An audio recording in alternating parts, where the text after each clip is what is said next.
નમસ્તે વિદ્યાર્થી મિત્રો. તો આજે આપણે ભણીશું ધોરણ 11 વિષય નામાના મૂળ તત્વો જેને અકાઉન્ટ પણ કહેવાય છે અને જેનું પહેલું ચેપ્ટર છે હિસાબી પદ્ધતિ અને તેના પારિભાષિક શબ્દ. તેમાં અગાઉ આપણે ઘણી બધી ચર્ચા કરી ગયા છે, જેમ કે તેનો અર્થ છે, પ્રસ્તાવના છે, લાભ છે, મર્યાદા છે, ગુણવત્તા છે, ત્યાર પછી તેના લક્ષણોની ચર્ચા કરેલી. તો આજે ચર્ચા કરીશું હિસાબી પદ્ધતિની માહિતીના ઉપયોગકર્તાઓ અને તેની જરૂરિયાતો, એટલે કે users of accounting information and their needs. ધંધાના સ્વરૂપો એકાંકી વેપારીમાંથી ભાગીદારી પેઢીમાં અને ભાગીદારી પેઢીમાંથી કંપનીમાં વિકાસ થયો છે.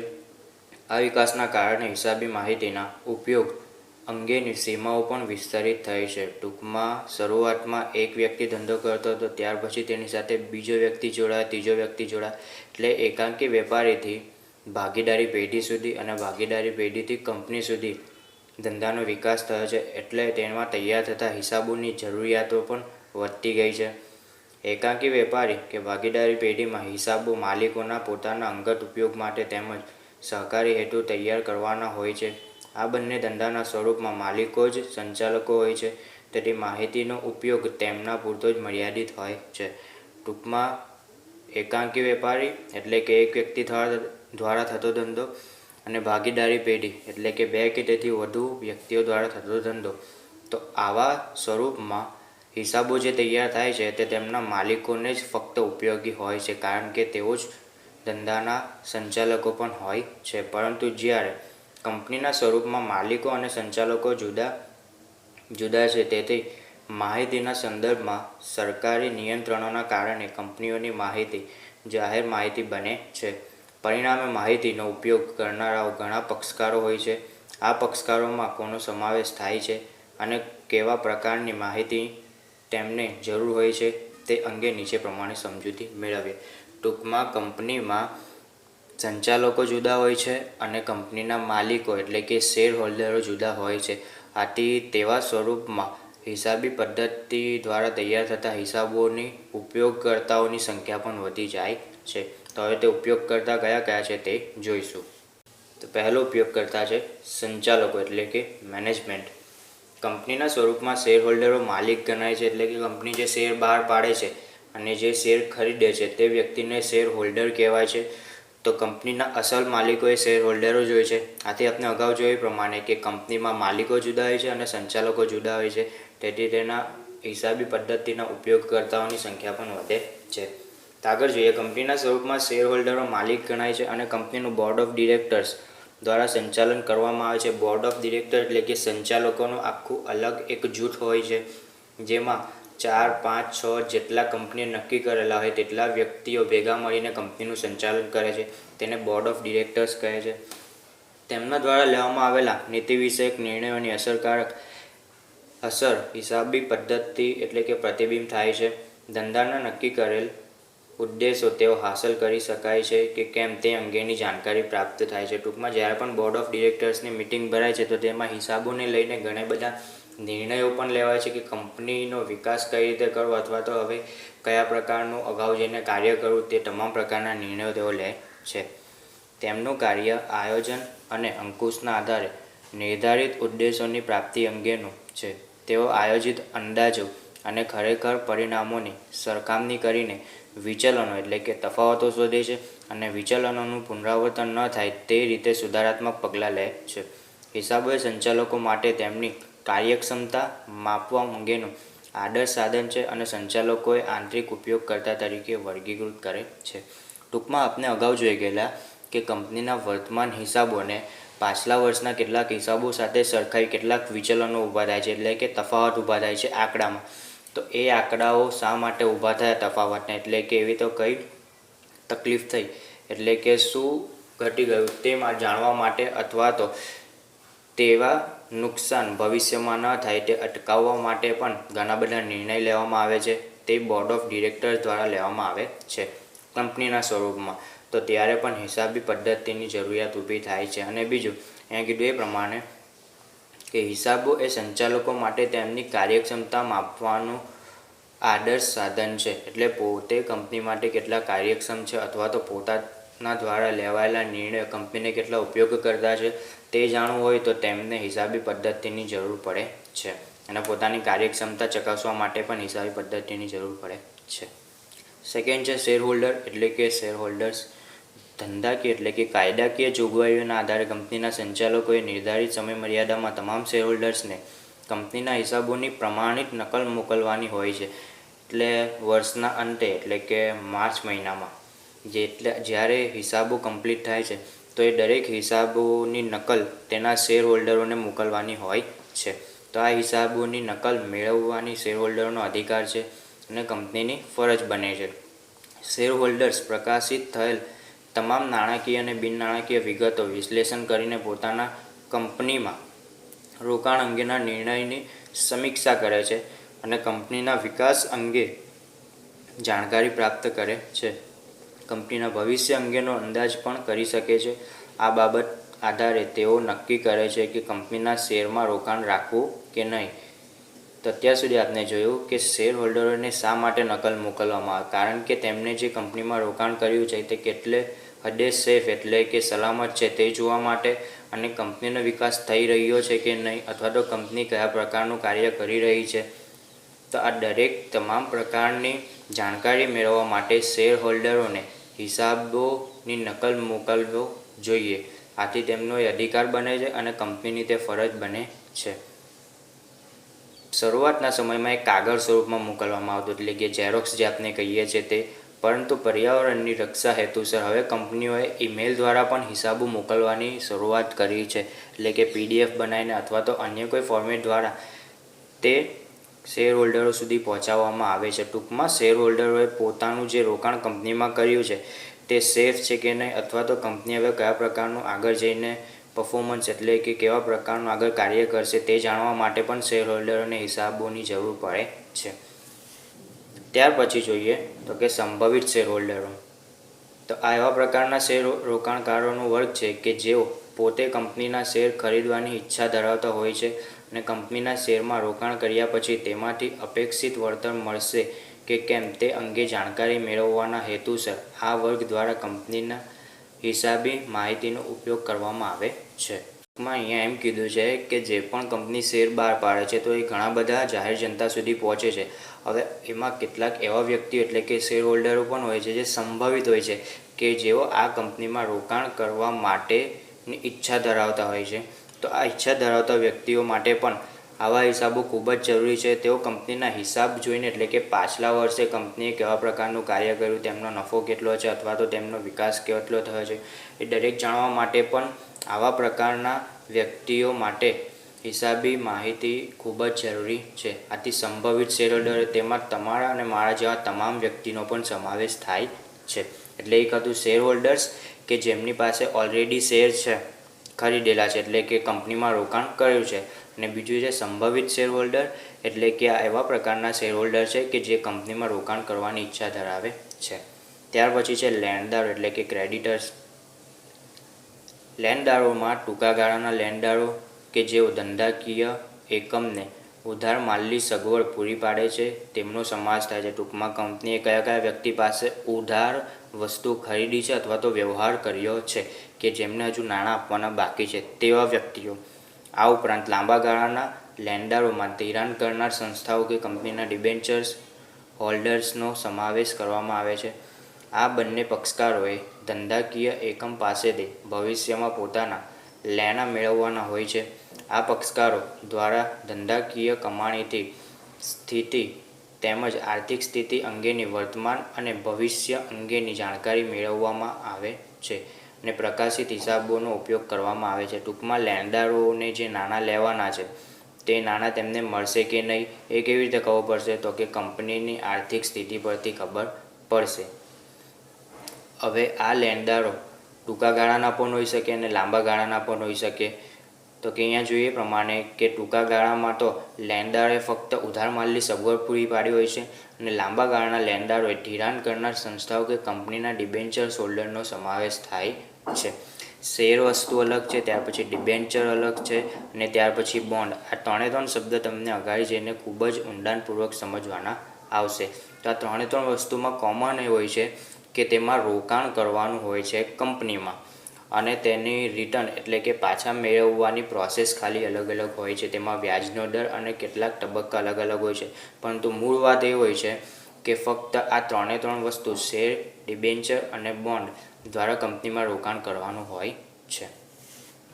ત્યાર પછી પાંચમું છે કર્મચારી એટલે કે એમ્પ્લોયી. ધંધાકીય એકમમાં કર્મચારીઓ હિસાબો પરથી પોતાના પગાર વધારા, બોનસ અને નોકરીની સુરક્ષા અંગેની સ્થિતિનો ખ્યાલ મેળવે છે. સામાન્ય રીતે કર્મચારીઓ માટે હિસાબોમાં અગત્યનું અંગ ધંધાનો નફો હોય છે. નફાના આધારે પોતાની માંગણીઓ તેઓ સંચાલકો સમક્ષ રજૂ કરે છે. ધંધાકીય એકમની આર્થિક સ્થિતિ અને વિકાસ સારો હશે તો પોતાની નોકરી સુરક્ષિત છે તેનો અંદાજ બાંધી શકે છે. આ હિસાબો તેમના માટે પણ ઉપયોગિતા ધરાવે છે.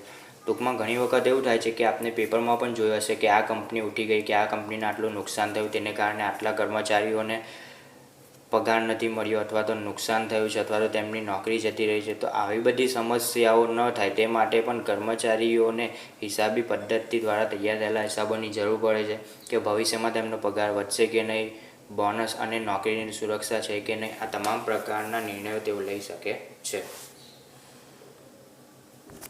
અને જો ધંધાકીય એકમની આર્થિક સ્થિતિ સારી હોય તો જ તેમનો વિકાસ શક્ય બને છે અને તેના થકી જ તેમની નોકરી પણ સુરક્ષિત રહે છે. ત્યાર પછી છઠ્ઠું છે વેરા અધિકારીઓ એટલે કે ટેક્સ ઓથોરિટીઝ. દેશમાં વિવિધ પ્રકારના વેરાઓ ધંધાની આવક, ધંધાની પ્રવૃત્તિઓ તેમજ અન્ય બાબતોને ધ્યાનમાં રાખીને સરકાર દ્વારા ઉઘરાવવામાં આવે છે. આ વેરાઓની ઉઘરાણી અંગે દરેક વર્ષના અંદાજપત્રમાં સરકારો દ્વારા આ અંગેની જોગવાઈ કરવામાં આવેલ છે. આ જોગવાઈઓ પ્રમાણે વેરાઓની ચૂકવણી ધંધા દ્વારા કંપનીઓ દ્વારા કરવામાં આવે છે. વેરાની ચૂકવણી અંગેની જવાબદારી હિસાબો પરથી તૈયાર થતી હોય છે. તૈયાર થયેલા હિસાબો અને ચૂકવવામાં આવેલ વેરાઓ અંદાજપત્રની જોગવાઈઓ પ્રમાણે ચૂકવવામાં આવે છે કે કેમ તે અંગેની તપાસ વેરા અધિકારીઓ દ્વારા કરવામાં આવે છે. આ વેરાઓ રાજ્ય સરકાર અને કેન્દ્ર સરકાર દ્વારા ઉઘરાવવામાં આવતા હોય છે. આ હિસાબોનો ઉપયોગ વેરા અધિકારીઓ દ્વારા પણ કરવામાં આવે છે.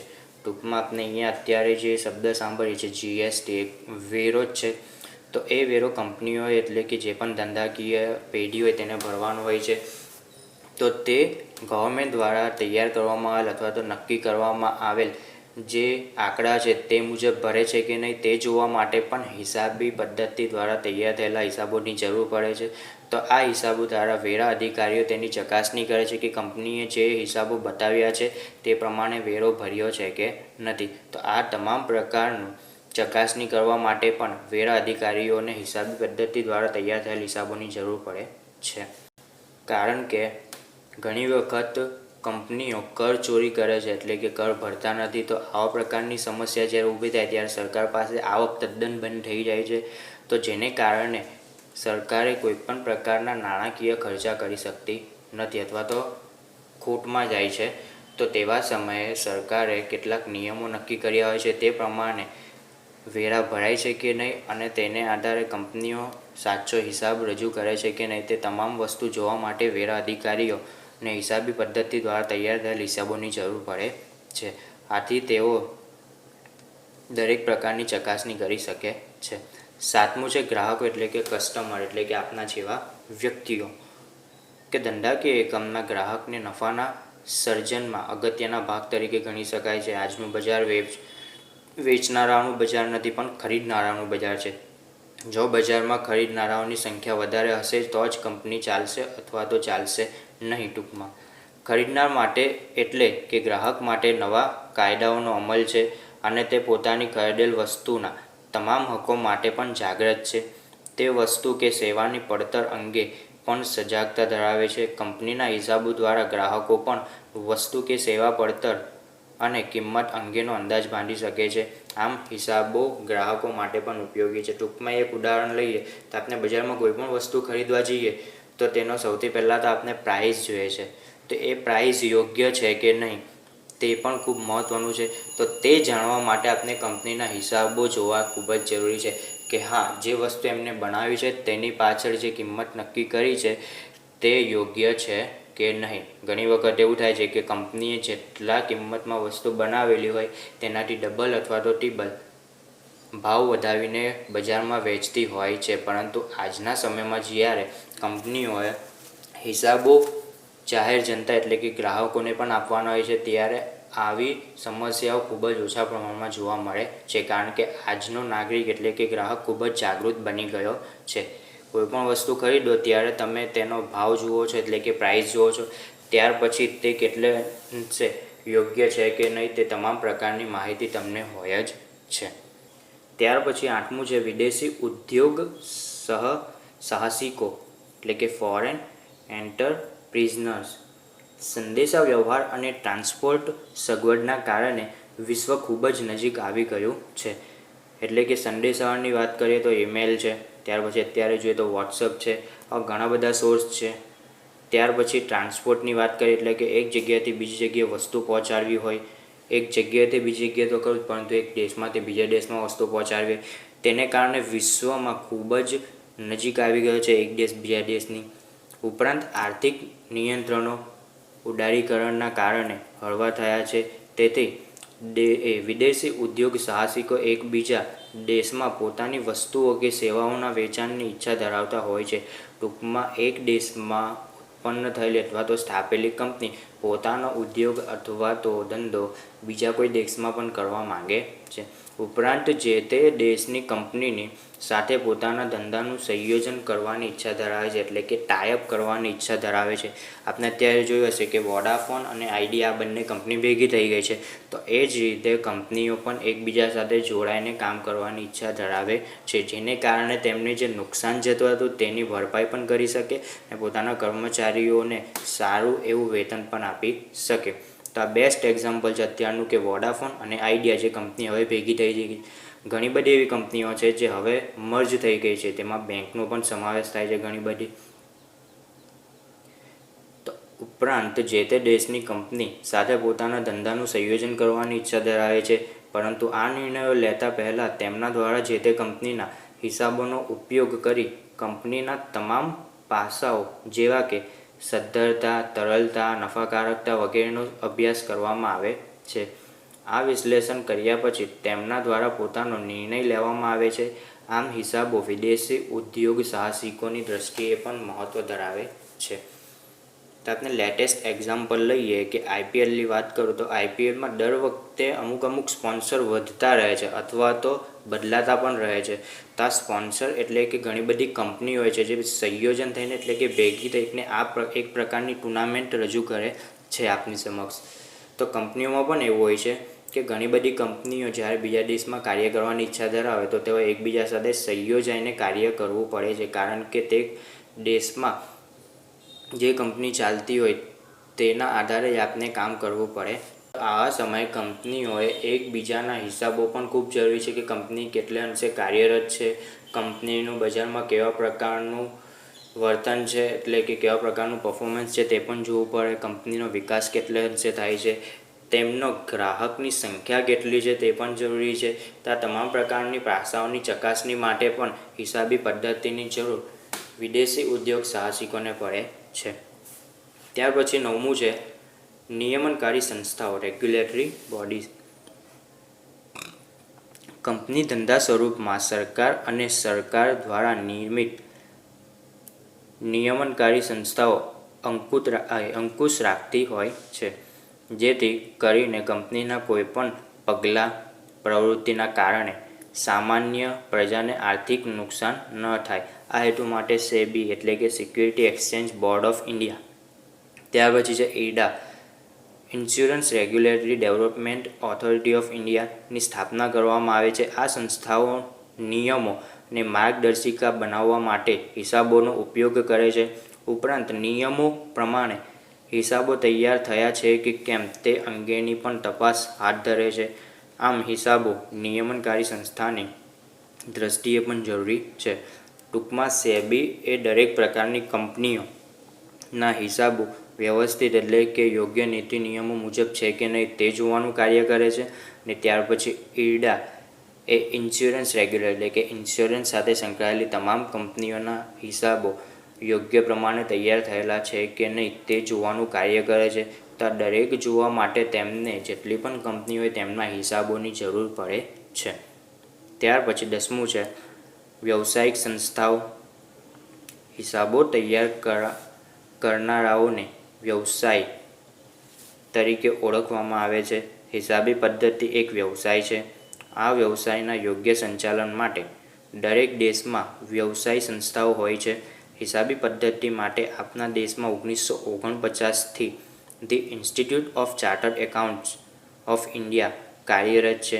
આ સંસ્થા દ્વારા હિસાબોના સંદર્ભમાં માર્ગદર્શિકાઓ તેમજ હિસાબી ધોરણ તૈયાર કરવામાં આવતા હોય છે, જેથી તૈયાર થયેલા હિસાબોમાં એક સૂત્રતા અને સમાનતા રહે છે. ઉપરાંત institute of chartered secretary of India અને the institute of cost account of India પણ હિસાબો અંગે જરૂરી સૂચનો કરે છે. આમ વ્યવસાયી સંસ્થાઓને માર્ગદર્શન અને હિસાબો ધોરણ તૈયાર કરવામાં હિસાબો મદદરૂપ થાય છે. એટલે કે અહીંયા વાત આવે સીએની. સીએ દ્વારા કંપનીના તમામ હિસાબો તૈયાર કરવામાં આવે છે. તો કંપનીને પણ સીએને પણ કંપનીના જે હિસાબો તૈયાર કરવામાં હોય છે તો તેના માટે તેને દરેક પ્રકારની માહિતીની જરૂર પડે છે. અને ત્યાર પછી જે હિસાબો તૈયાર થાય છે તે કેટલે અંશે યોગ્ય છે કે નહીં તે ચકાસણીનું કાર્ય આ તમામ સંસ્થાઓનું છે, જે આપણે અત્યારે નામ જોઈ ગયા.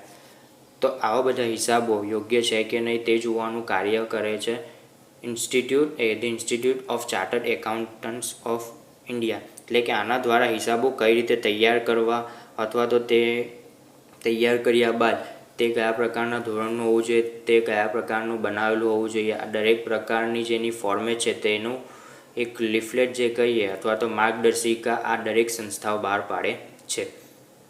ત્યાર પછી 11મું છે સંશોધકો અને વિશ્લેષકો. Researchers and analyst.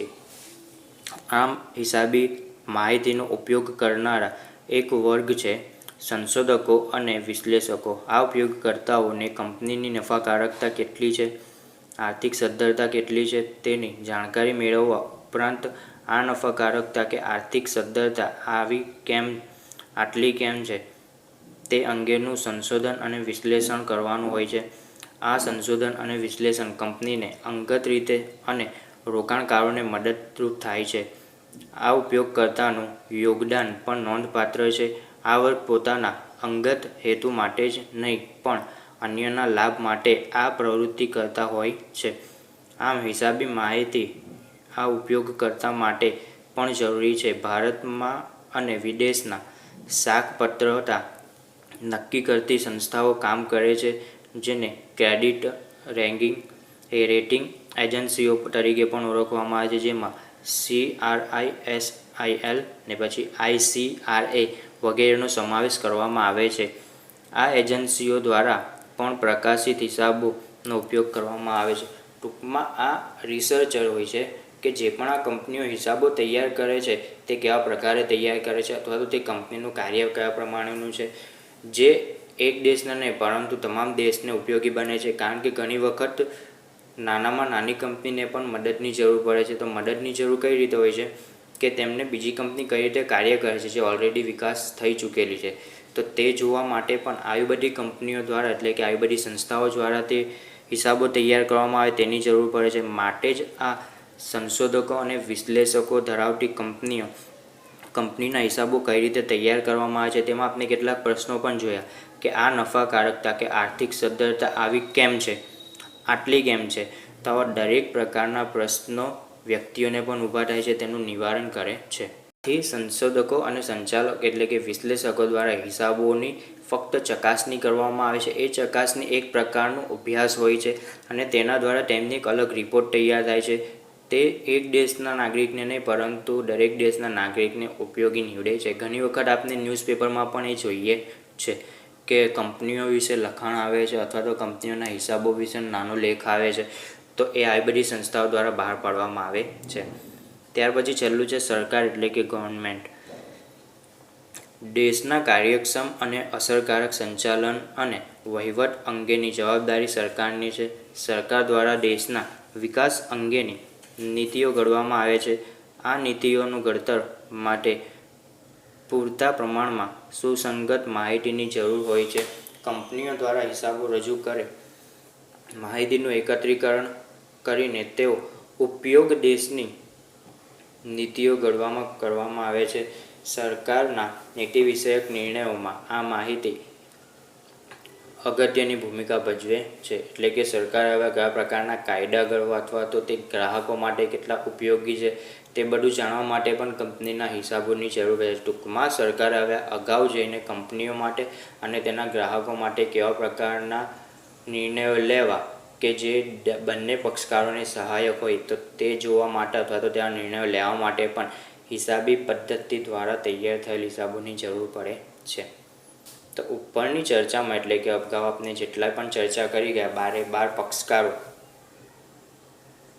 ને આધારે હિસાબી માહિતીના ઉપયોગ અંગેના ઉપયોગકર્તા કયા છે, કયા કારણસર હિસાબી માહિતી ઉપયોગી છે ને વગેરે બાબતોની જાણકારી આપને મેળવી. હિસાબી માહિતીના ઉપયોગની સીમાઓ વિસ્તરતી જાય છે, જે હિસાબી માહિતીનું મહત્ત્વ સમજાવે છે. ટૂંકમાં આપણે શરૂઆતથી વાત કરીએ તો સૌથી પહેલાં જો સંચાલકો એટલે કે મેનેજમેન્ટ કંપનીમાં હોય છે. સંચાલકો જ્યારે એકાંકી વેપારી અને ભાગીદારી પેઢીમાં તેના માલિકો જ તેના સંચાલકો હોય છે, પરંતુ કંપનીમાં શેર હોલ્ડરો માલિકો હોય છે અને કંપનીનું સંચાલન કરતા વ્યક્તિઓ અલગ હોય છે.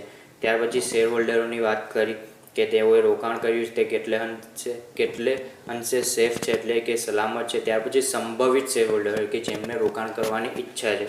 ચોથું જેવું લેણદારો એટલે કે ક્રેડિટર્સ કે જેમને ઉધાર માલની સગવડ પૂરી પાડી છે અથવા તો કેટલાક નાણાં વગરના વ્યવહાર કર્યા છે તેવા વ્યક્તિઓ. ત્યાર પછી કર્મચારી એટલે કે એમ્પ્લોઈઝ તેમના પગારની સુરક્ષા માટે, તેમની નોકરીની સુરક્ષા માટે, બોનસની, ત્યાર પછી ભવિષ્ય અંગેની સલામતી માટે વેરા અધિકારીઓ એટલે કે ટેક્સ ઓથોરિટી કે કંપનીઓ દ્વારા જે પણ હિસાબો રજૂ કર્યા છે અને હિસાબો આધારે જે પણ વેરા ભર્યા છે તે કેટલે અંશે સાચા છે તે જાણવા માટે. ત્યાર પછી ગ્રાહકો કે તેમની જે વસ્તુ વેચવામાં આવે છે અથવા તો તે જે વસ્તુ ખરીદે છે તેમની કિંમત યોગ્ય છે કે નહીં તે જાણવા માટે. ત્યાર પછી 8મું હતું વિદેશી ઉદ્યોગ સાહસિકો, જેમાં આપણે વોડાફોન અને આઈડિયાની વાત કરી. ત્યાર પછી 9મું છે કે નિયમનકારી સંસ્થાઓ, તેમાં હતું સેબી અને એડા. ત્યાર પછી 10મું છે વ્યવહારિક એટલે કે વ્યવસાયિક સંસ્થાઓ, તેમાં 1949માં the institute of chartered accountants of India જોયું, જે તમને 1 માર્ક્સમાં પૂછાઈ શકે છે. ત્યાર પછી 11મું જોયું સંશોધકો અને વિશ્લેષકો એટલે કે રિસર્ચર કે જે આવા બધા હિસાબોની અભ્યાસ કરે છે. અને ત્યાર પછી છે સરકાર. તો સરકારને નીતિ વિષયક નિર્ણયો લેવામાં ખૂબ જ ઉપયોગી નીવડે છે. અને ઘણી વખત સાંભળ્યું હશે કે ટેક્સના દરમાં ફેરફાર થયો, સરકારે આવા નિર્ણયો લીધા કંપનીઓ માટે. તો એવા બધા નિર્ણયો લેવા માટે હિસાબી પદ્ધતિની જરૂર પડે છે. તો આપણે જેટલા પણ પક્ષકારો જોયા તેમને પોતાની અલગ અલગ જરૂરિયાતો હતી, તે માટે તેમને હિસાબી પદ્ધતિની જરૂર પડે છે. Thank you.